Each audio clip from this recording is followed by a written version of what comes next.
Hey guys, William Furno, and this week I'm back with another LEGO Hero Factory Classic review. This time we'll be looking at Jetbug from the 2011 Winter Wave sets of villains. So let's get right into him. So right here on the box we have Jetbug. Obviously on the back of the box we have Furno versus Jetbug. And then of course his Thornax launcher. That is it for the box. It was pretty easy and simple. On the instructions here, flip it open and you have the same picture of Furno versus Jetbug. And then if you flip through it even more, you have an advertisement for the entire wave of heroes, plus a little Fire Lord up there. And you have just a look at the website and what used to be there. Basically, you could create your own heroes. You could play the games, you could just check out the website, the Hero Factory FM radio, oh man, I remember that, that's cool. And then the Hero Factory Recon team, and then for some reason they decided to advertise Fire Lord versus Evo and Stormer in here, and then the LEGO Club advertisements and such. So, let's, before we get into him, I'm going to look at his new parts. Alright, so I'm just going to go through this really quick. At the time of its release, these parts were brand new or recolored, but most of them were just brand new. So we got these new bone pieces for CCBS, and we got this one elongated by a one pinhole, this normal sized open ball joint one, this shortened one, no armoring, just a straight up axle. And then, interestingly enough, we actually got some bone pieces elongated by two pinholes in sort of this yellowish orange color, which is really interesting in my opinion, that they decided to include that. We also have this fire add-on connecting by two little pinholes. We got the little Zemor sphere melded with yellowish orange and red. We got this new spike sort of part, this new blade. For armoring, we got this, I think it's 5 long? Yes, 5 long in for this printing of fire. That's pretty nice. We got this large sort of engine-looking part that's used as an armor plate. We got this yellowish-orange color again in what I believe is a 6 long armor shell. We got the head, of course, which has Jetbug's face on the front and then Nitroblast's face on the back. So if you wanted to use that, you could. We got two actually torso pieces, torso armor here. One which is in completely trans orange, which is actually really cool. Just starting off CCBS, you were already getting really nice trans colors, and trans orange torso armor is one of them. So if you're into that, and then we have the yellowish orange color again. So that's nice. And then we have trans orange armor already too. Unfortunately, only one, I believe, but still nice to have. And then the new add-on part. So I'm gonna put them back together now. Alright, so here is Jetbug all built up, and overall, he's much taller than Drill Dozer, which is really nice, which is a problem that Drill Dozer sort of had. Obviously, his legs were very, lengthy because of the extra pinholes they put in the bone structure. So that really helped the height of the set, and overall it gave me a much better feel when I got the set, or when I'm holding it in my hands now. The color scheme, the armoring really does work pretty well. I would say the trans orange is a little weird, especially because it was used as the main torso armor, just covered up by this gunmetal armor add-on. But I don't think it's terrible because it does go along with the fiery color scheme of this guy, also using the yellow-orange and the little bit of black here and there, and then, some red, I should say, on the spikes. So that was, the color scheme is pretty consistent. I like it, it works, and then of course the height of this guy works. I really like how the head looks like a, I really like how the head looks like a bug, so I think it really works, just the height of him and kind of the lankiness of him, and then the headpiece actually really adds a lot of bug to him. I also think his weapons, which are these blades, add a lot of the bug feel to him. And as well as the spikes that are just lathered everywhere. We have 4 on each leg, we have 2 on each arm, and then 1 on each little jetpack here.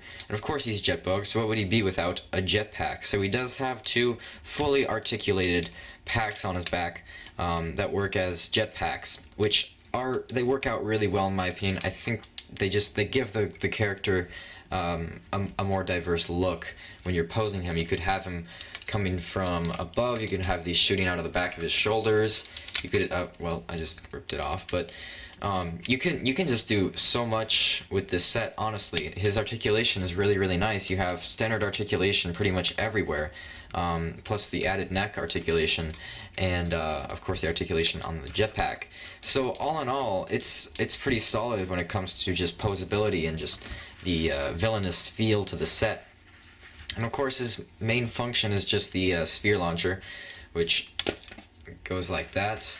Luckily it didn't roll away like drill dozers, and that also is covered up by this little spike here. Now some could argue about the lack of armor on the lower arms. See, on this arm they didn't put any armor because it would probably conflict with the large pieces of torso armor they put there. The Zemor sphere, or not the Zemor sphere, but the Thornax launcher sort of makes up for that. But on this arm, it's kind of dull. He doesn't really have a hand, he just has a claw, and they don't have any armoring on here. Now, in my opinion, this is my opinion, I think it adds to the bug feel because he's very lanky and skinny looking.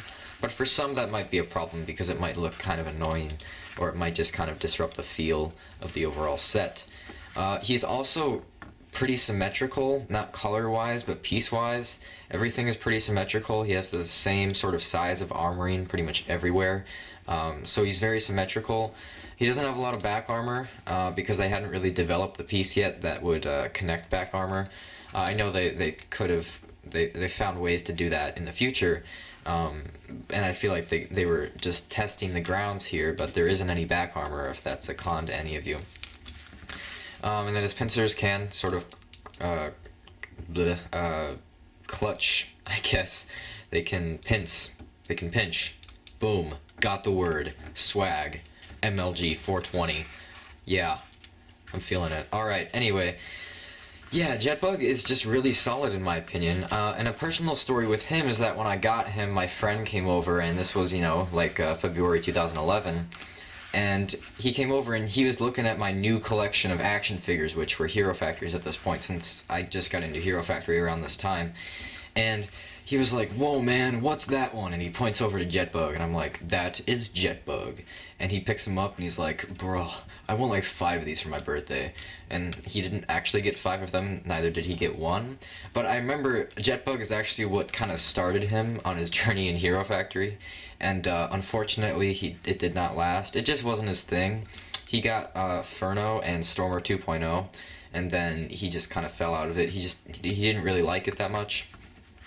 But he had been a prior fan of Bionicle, not really, but he had a few Bionicle sets, you know, just as presents for his birthday and such. So he just wanted to try it out, and it's okay that he didn't like it, but he liked Jetbug, and that was the main thing that got him into it. I remember we brought Jetbug everywhere, though. Like, whenever we went on trips and everything, I'd bring Jetbug, and we'd play with Jetbug, because, you know, kids and such, it was just a fun time, you know, nostalgia.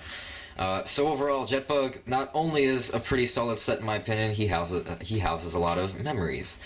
And I guess another thing about him is that for $13 he does sort of meet the right, he meets my standards for the $13 price tag, give or take a few dollars, because you could probably get him more expensive at Toys R Us when he came out.